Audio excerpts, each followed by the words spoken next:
A once quiet private school nestled in the heart of the Triad put on the national stage after 2 historic March Madness bids. It was a shot that had a nation cheering. The power on that court was as electric as the man cheering the loudest, Dr. Nido Qubein. Hello everyone, I'm Manning Franks. And I'm Tanya Rivera. You know, the story behind the growth of High Point University starts way before those Cinderella runs. It still is all about blood and sweat and tears, but not from the players. It's from the school's president, Nido Qubein. And I had the honor of going to HPU and taking a freshman class taught by Dr. Qubein himself. Now, he's a self-made man that changed HPU for the better. Now, right now, his story, his impact, it's extraordinary. I remember going to the presidential seminar, I can't remember if that's the exact name, but that first year for freshmen, where you told us your story about you had $50 in your wallet, in your pocket as you came over here. Well, I want to stop before you got on that boat, that plane to get over here to America. What was it like where you grew up, and what made you and your family, because I believe you were the youngest, if I'm not mistaken. What was it like there, and then what made you all want to be like, you know what, I'm making the shot to America? Well, you know, my father died when I was 6 years of age, and sometimes people ask me the question, if you could have changed one thing in your life, what would it be? I would have much rather have had a dad who would have read me a book, taken me to the circus, thrown me a ball, or thrown me a frisbee, or taught me how to ride a bike, but that wasn't my fate. My mother had 4th grade education, but she understood somehow innately the power of education. Right. And, you know, I grew up in the Middle East where America was the land of the free and home of the brave. More importantly, where the streets are paved with gold. And so we thought, so we believed. And my mother wanted to send me to America, so she had to borrow money to buy a one-way ticket to send me to America so I can get an education. You know, I came to this country with a very few dollars in my pocket, but all the hope and the future view of what one could do with their life in my heart. I believed my conviction. I am an American. I believe in what this country stands for and what we can do. It's not a perfect nation, but together we can make great things happen. And so my story has been really kind of the American dream come to be. I'm sure it was intimidating, going here to a country that, of course, you saw as this beacon on a hill, but still, it's a new experience for anyone of any age. It was scary. I was homesick. I was lonely. I was broke. I could hardly speak the language well. I landed in Eastern North Carolina. Those people couldn't understand me, and more importantly, I couldn't understand them. And so it was a great period of adjustment. But when you believe that you can make something of your life, then you understand you have to plant seeds of greatness in your mind, your heart, and your soul. And you have to have resilience, and you have to have faith and courage, and put the two together and have faithful courage. So while I had moments of doubt and moments of fear and loneliness, I also had moments of graceful faith and courage in my heart that tomorrow will be better than today, and that if I worked hard enough and smart enough, just maybe I could make something of my life. Do you have any stories you look back on fondly as real character building moments during that time when you came back and you couldn't speak the language, you were broke, you didn't have a lot to your name? Do you have any moments that you look back on as like, ooh, that was a good moment for me personally that builds character? You know, I finished my 2nd year at the University of Mount Olive, then called Mount Olive College in Eastern North Carolina, and the president, Dr. Raper, came up to me and said, Nido, you know, I know that you worked hard, and I know that you feel that you paid your way through school. But as you leave us now, it's coming to High Point College, just want you to know that there was a chasm between the money that you owed the school and the money that you paid the school. And my heart sank. And I thought, oh my goodness, he's going to collect some money before he releases my manuscript or something, my script of grades or something. And he said, well, you'd like to know that a doctor in a neighboring city called Goldsboro picked up the tab for the difference. At that moment, I came into a discovery about life and living. My first reaction was, who is this doctor? I'd like to thank him or her for the generosity of their heart, for the beauty of their soul. He said, that person wishes to remain anonymous. So what would you do? You know, I went back to my dorm, knelt by the side of my bed, cried my eyes out, and on that day, I made a commitment to God. Now, you know, you make a decision with your brain, but you make a commitment with your heart. My commitment was that somehow, some way, when I begin to work, when I have some funds of some sort, I will help somebody also go to college. And when I began my business, my first year, I could hardly have enough money to buy food.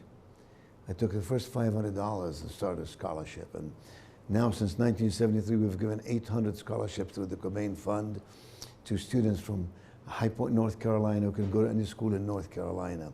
That was a moment of dynamic transformation for me. That someone whom I did not know then, I do not know now, would reach out beyond their own consciousness to find somebody else who is in need and to step up and step out to help. That's a moment when I began to grow up and understand that there's more to life than success. There's something called significance, impact, caring. And that's why I've dedicated my life, 1/3 of my life to learning, one third of my life to earning, and 1/3 of my life to serving. I like that. Out of curiosity, were you ever able to find out who that doctor was? No. To this day, they're just an angel somewhere. Yeah. How old were you again when you first made that trip over to America? 17. 17. Yeah. So if you could look and meet that 17-year-old that made it over here in North Carolina to where you are now, ripe age of 50, right? Right at 50 right now. What would you say to them? Would they recognize you to who you are today? Yeah. If I could go back and talk to that 17-year-old who came on a one-way ticket to America, what would I have said to them? I think I would have said, never give up. I think I would have said, tomorrow may be better than today. I think I would have said, be resilient and have grit, because the sun will still rise in the east tomorrow morning. And more importantly, I think I would have said, there will be angels who will cross your path. When you least expect it, an angel will appear to help you and assist you and mentor you. And later in life, I discovered that my life has been filled with heroes whom I admired, with mentors from whom I've learned, and coaches who reach out beyond themselves to show me the way. You said something really interesting. It was a one-way ticket. It's not a, it's not a round trip. It's a one-way. It was I have to make this work. This has to happen. Was there a conversation with you and your mom about, hey, this is the dream, whatever it is, you gotta find a way to make it happen? Did that happen? I mean, I understood viscerally, I'm coming on a one-way ticket, I'm going to college, so I didn't see my mom for 5 years, couldn't afford to go back, she couldn't afford to come see me. And yeah, there was no way out of this. You made a commitment, you would live through it. There were days that were really difficult, but I had to live through them. There were days when I cried myself to sleep, but life is about dealing with that which is not comfortable or convenient. It is not about living in a comfort zone. Transformation is about the achievement of our fullest potential. And we have to understand that we can't resist change. We have to adapt to it and learn from it. And that was true when I started my business. I came out of graduate school at UNCG and began my first business. And it was tough. It was really, really tough. I worked 17 hours a day, 7 days a week. There were days when you couldn't go out and have dinner, and you had to eat potatoes for dinner or just a salad for dinner. But you always had hope about the tomorrows, that if I could do just a little bit today, the compounding effect of the little bits can grow to make something really of great value. Some people may see you here and they'd be like, oh my gosh, how can I make that happen? How can I go from 17 years old on a one-way flight and make it happen, because there's no going back? What would you say to those individuals who see that and feel like it's unobtainable? And they'd be like, I don't know how I can do that myself. Well, your beliefs lead to your behaviors, and your behaviors lead to your results. So if we want to do something better in life, we have to believe it. We have to believe it viscerally, that yes, I can, that when God breathed in my nostrils, God intended for me to be extraordinary, that I will have the people in my life, and I will have the energy and the talent and the skill to make it all work. But I got to work at it. It's not easy. There'll be some difficult days. There'll be some mountains to climb. There'll be some valleys to cross. You have to cross your Rubicon sooner or later in life if you expect to really get to anywhere. And so for me, you know, it was a series of events, one on top of the other, that did not happen accidentally, but of equal importance, I should tell you, did not happen strategically either. There was some impromptu moments. You know, I'm not sure I sat there and said, when I am 30, I will do X, and when I am 40, I will have Y. I just got up in the morning, believed in what I did, wanted to help people, and lost myself in whatever I did and gave it all I have. And even today, I will give everything I have, energy and skill and experience, to create a level of competence that therefore can give you a level of confidence to commit to what you're doing. That's been the story of my life, and that's what I tell young people, and that's what I tell entrepreneurs. What are you willing to give and give up, to defer and delay, so that you will achieve all your goals in life? Life is not easy, but it is doable, it is achievable. Every day in America, people do incredible things, and they climb the highest mountains, and they're doing, you know, wonderful things. And you know, the good thing about being successful is that you can help other people. Otherwise, success is of no real meaning, except that you can extend yourself to build bridges with others and to make good things happen to the community, to the sphere, to the circle of confidence in which you choose to reside. Going here, one of the things you always said was be thankful for oxygen. Every single day you wake up, think about you got to say, still this Glad day. you remember that. I Yeah. do, of course. That's Yeah. one of the things I remember, be thankful for oxygen. Yeah. I'm curious, was that a mentality you always had the moment you came here? Or is that something that evolved over time, that you grew into a growth mindset, if you will? Yeah. Well, clearly I grew over time. Yeah. Clearly one matures. Clearly one becomes a product of the circle of influence in which they reside. By the way, the greater your circle of influence, the smaller is your circle of concerns. If you have the right people in your life, you do good things. If you make good choices in life, you're much more likely to arrive at places that have honor and integrity and character and success and significance as well. So for me, I'm a grateful person. I say that whining is the opposite of thanksgiving. And you know, think about it. The one gift that you and I have in our life, for which we paid absolutely nothing, and yet we forgive the very notion that we ought to be thankful about it every day. It's called oxygen. You paid nothing to get oxygen, and yet without it you would expire momentarily. And if you forget to thank God for oxygen, you wonder what else you're not thankful for. Live in a free country, you have an opportunity to grow and prosper. You have an opportunity to influence the life of others, to volunteer, to make your community a better place. These are all wonderful opportunities that we must seize, and we must make something good come out of them. And when we do, we really enrich our lives in ways that will go way beyond material gains, and it becomes spiritual and emotional. You said that you surrounded yourself with people who made you be better, who encouraged you to be better. As you said, as you find yourself to be useful, you helped build others up as they helped build you up. What are some of those people that you have in mind that you can think back on? You're like, oh, this person, this person, this person, any of those tangible faces that come into mind? Yeah, you know, we're all the byproduct of the paths we travel, the people we get to know, the books we read, the learnings that we gather in our very existence. For me, I have read many books, many autobiographies about successful, significant people to find out who they are and what they did and why, the why behind what they did. Some of the people that really influenced me the most were not people who were of fame. I remember Miss Verda Lawhorn in Mount Olive, who was my house mother. I lived in Dale House. It was a house of about 12 guys. And Miss Lawhorn was an elderly woman. She had been a school teacher. She was making $100 from her Social Security check, and she was getting paid $100 a month from the college to be the house mother. You and I would agree she was not a person of any wealth or any material value. And yet, she influenced my life in a measurable way. I have many stories about Miss Lawhorn. One of them was when I wanted to come to High Point and leave Mount Olive, I wanted to buy a car. I had saved $375 to buy this car, 1 penny at a time. We were paid 80 cents an hour to work. And I went to buy the car. The cheapest car I could find was $750. Now, my mom had told me, in life, there would be very many moments when you will not get what you want, when life will disappoint you. Just remember, there's a measurable difference between disappointment and discouragement. Mm-hmm. It's perfectly okay to be disappointed. It's never okay to be discouraged. Because when you're discouraged, that has a sense of fatality about it. That means you have no faith about the future. And so I was very disappointed that I couldn't buy the car, and told Miss Lawhorn that for no reason at all, except that I need to air it out to somebody. Yeah.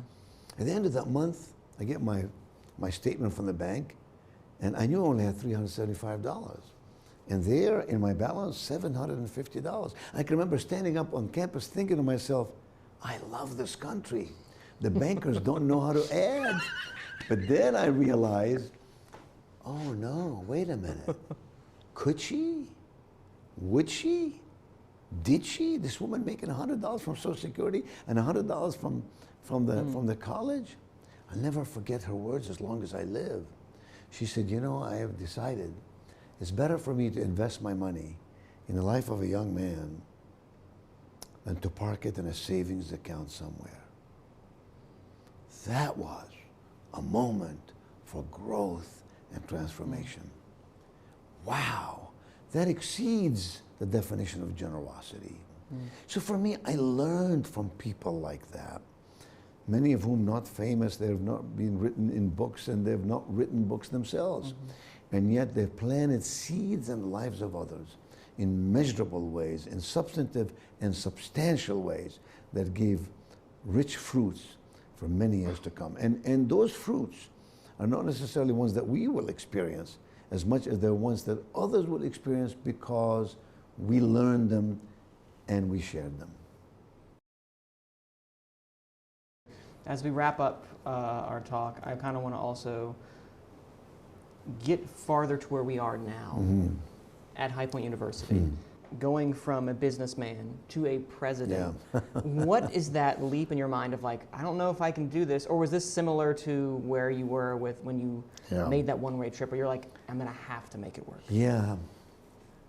I didn't want to be president of a school. That was never on my dream list or my wish list.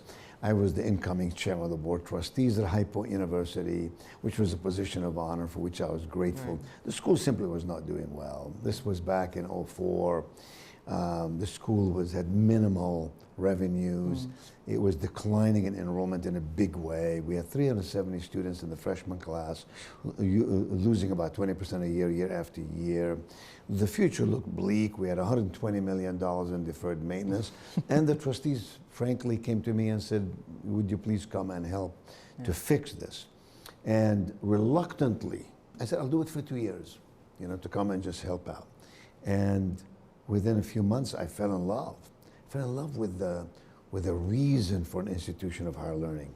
I fell in love with the sparkle and the twinkle in the eyes of these students who were entering the hallways to learn, but they really had their heart on exiting the hallways to change the world and make it a better place. Right. And I realized this is an extraordinary opportunity to influence and impact others directly and indirectly, consciously and unconsciously. And so here I am, 22 years later. And I would like to tell you that on day one, I knew exactly what we're going to do, and I had this perfect master plan of what we're going to do that would be inaccurate and incomplete. The truth is, as we succeeded in one thing, we found another opportunity. As more students came, we uncovered more needs. As we talked to more employers, we began to acknowledge that there are significant placements for these students in an ever-changing global marketplace that's competitive, as we all know, what with AI and all the rest. And it has been a magnificent journey. We have grown beyond my wildest imagination, and it took a while, but now, you know, schools across America are coming to visit us to figure out what we're doing and how we're doing it. We have proven that we can be successful on merit and by design, And I'm proudest of the fact that 99% of our graduates within 180 days find a job, start a business, or go to graduate school. The national average is 84%. So we've really focused on the things that matter, which is the student. What happens in the life of that student? How can they go on to make the world a better place? And how can they not just amass information? Because, you know, if all you have is information, people will use you and discard you. If what you have is knowledge, people will call upon you only when they need you. But if you possess wisdom, people will respect you. And so we want our students to have it all: information, knowledge, and wrap it with wisdom. But mostly we want them to have a sense of flexibility and agility, and to understand that school is never out for the pro. A lot of the time that we've been talking, the American dream has been kind of like in the background of, like, as we've said, someone who's made that journey, has made a business, has been the president of a university, a very successful university, taking it from what it once was to what it is now. Mm-hmm. What is that you would want to say to, I don't know, someone who sees this and they may think like, oh, the American dream feels unobtainable for me? Yes. Sadly, there's so many people who think the American dream is not attainable. Truth is, we have to define what the American dream is. It's not about having the big house on the hill, or the nice car in the driveway, or excessive amounts of money in the bank. American dream is about the achievement of one's own goals. Otherwise, how would you explain it to a third grade teacher who goes to university for 3, 4, 5, 6 years? He or she knows that they're going to be overworked and underpaid.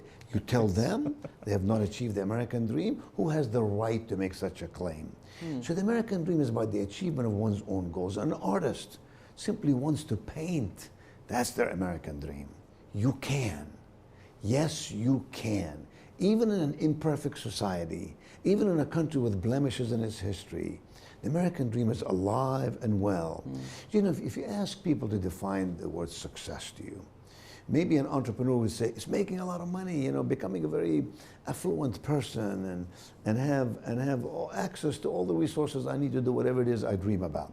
If you ask Ted Turner, who built CNN, he would say it's building a media empire. If you ask Albert Einstein, I think he would have said it's unraveling the secrets of the universe.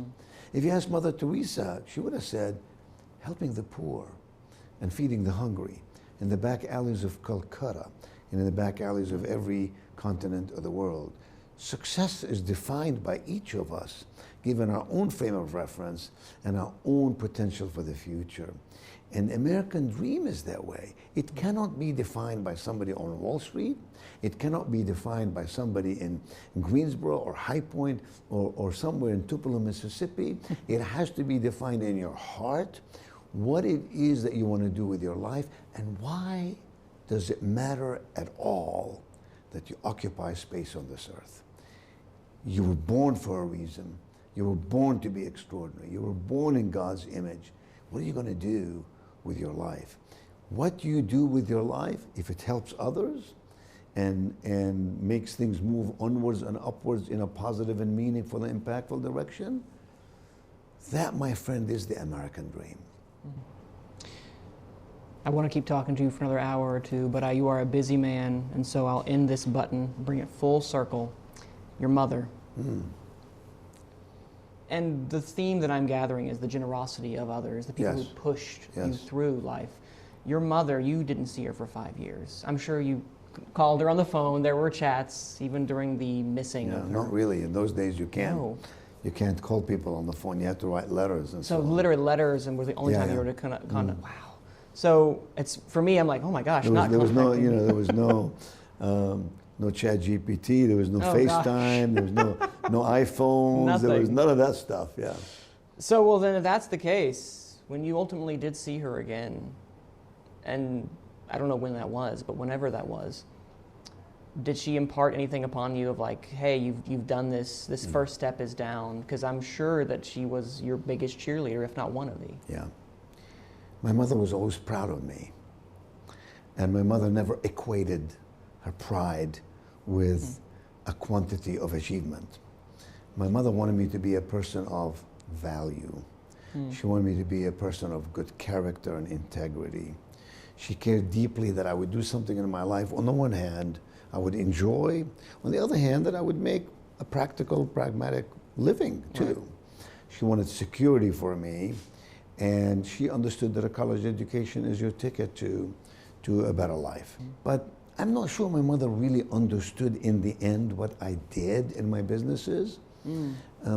But she always knew that I was the perfect balance in her mind of authenticity and charisma, if I may put it that way.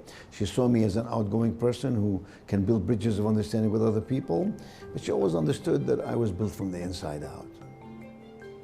Dr. Qubein, a businessman, author, educator, he's really been at the helm of High Point University since 2005, and he raises hundreds of millions of dollars for philanthropy, and it is absolutely amazing. It is, and it's only fitting that we end this with a quote from him. Don't mistake the difficult from the impossible. All right, so if you had to encapsulate Nido Qubein in one word, can you do it? One word, what is it? I know it would be cheating to say extraordinary one more time, but in all honesty, it would be purposeful. Everything in his story feels connected by purpose. Now you see, it's from his mother sending him to America, to the people who helped him along the way, and to the way he now tries to help others. For Dr. Qubein, success is not just about achievement, it's about using that achievement to make an impact.